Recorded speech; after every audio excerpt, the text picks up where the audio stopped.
what is our key strategy? You know, as I've been describing our business, you can see that we've always led with our technology. Ever since we started this company in a garage in Rockville in the early 70s, we were engineers first, and we always led with our technology. A bunch of us in later life became a little less useful by becoming salesmen and managers and that kind of stuff.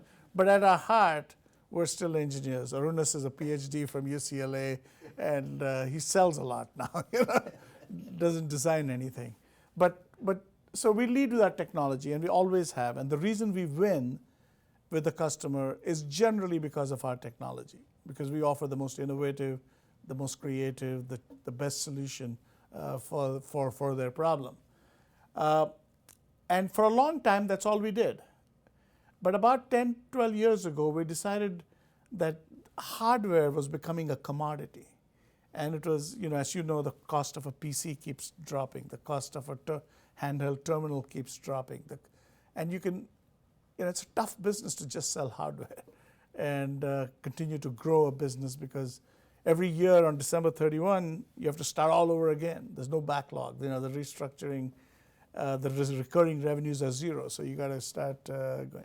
So we decided we were going to get into the service business and sign 3- and 5-year contracts like a telephone company with the business. And that once you got that business, you had it for 5 years.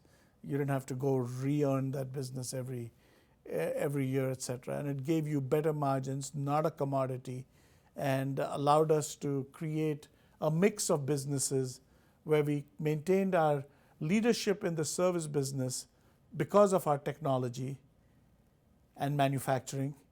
And we used our service business to generate volumes for our manufacturing business, so to give us a volume advantage.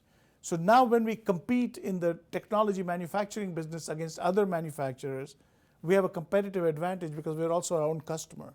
We have our own service business. And when we compete as a service business against other service providers, we have a competitive advantage because we don't have double markup on the hardware. We also manufacture the hardware and can use our technology. So when we started this strategy, the concept was this was a small circle, and every year this would help this grow, and this would help this grow, and make the circle bigger and bigger and bigger, while trying to maintain a reasonable balance between the mix of our business. And 10 years ago, 12 years ago, when we started on this strategy, we basically said we were like 100% in this area. We wanted to basically be balanced, 50% of our revenues to come from technology and 50% from services. And today, I think, and we'd like more of it in services because you generally make better margins. So today we're sitting, I think in 2008, we're 58% of our revenues here and about 42% of our revenue here. We're very happy with that. If we go like 40-60, I think that'll be the right mix. And we're very pleased that this strategy has worked out. And really, there's no other company in our business that has been successful in implementing this strategy. And we always, when we compete with them, either in this sector or this sector, generally have a competitive advantage.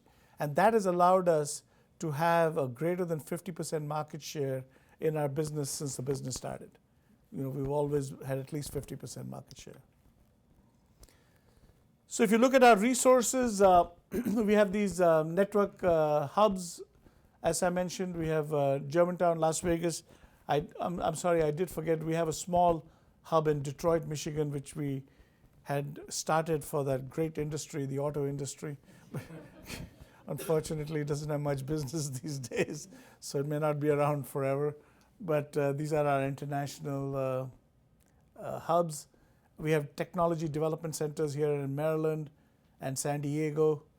And we actually have a software center now in Delhi. And we also have some small development work being done in Europe. And then if you look at the ratio of our employee base, you can see where most of the employees are still engineers. But we have, this is the kind of mix we have between the different functions. Globally, as I mentioned, we have 55% market share. These are the two major competitors we have. Gilat's an Israeli company, but they have a strong presence in the United States too. Viasat's a company based in San Diego. iDirect is a company that's coming on well in this business. They're owned by Singapore Technologies, a subsidiary of Singapore Technologies. And then there are a whole bunch of companies all over the world that share about 7% of the marketplace. In the United States, we're even stronger. We have 69% of the enterprise market in the United States, with Gilat having 19%. And this has been a story that's been fairly consistent. Actually, I would say since we started the VSAT industry in the mid-'80s, probably for the last 20, 23 years.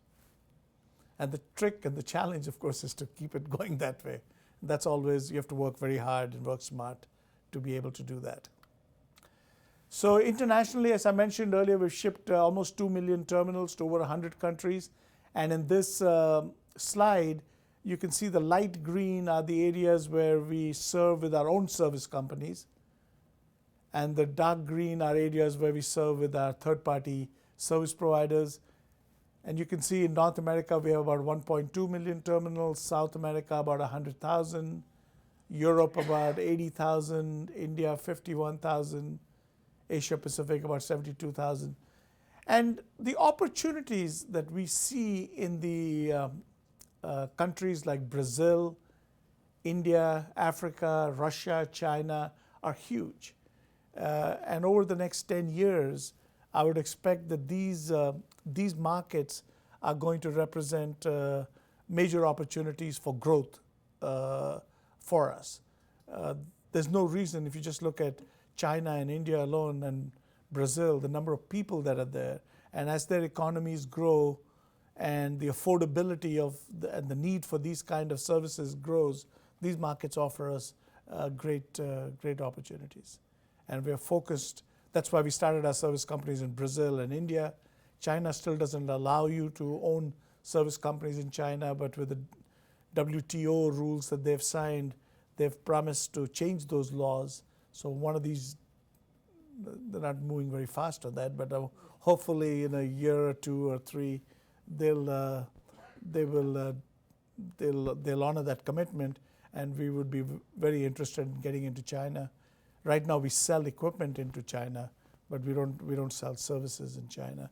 And then Russia, once they ever get their act together on laws and regulations, it's another huge country, ideal for satellite communications. So I think Brazil, India, Africa, we're active today. Europe is, of course, a good market. It's very similar to the US.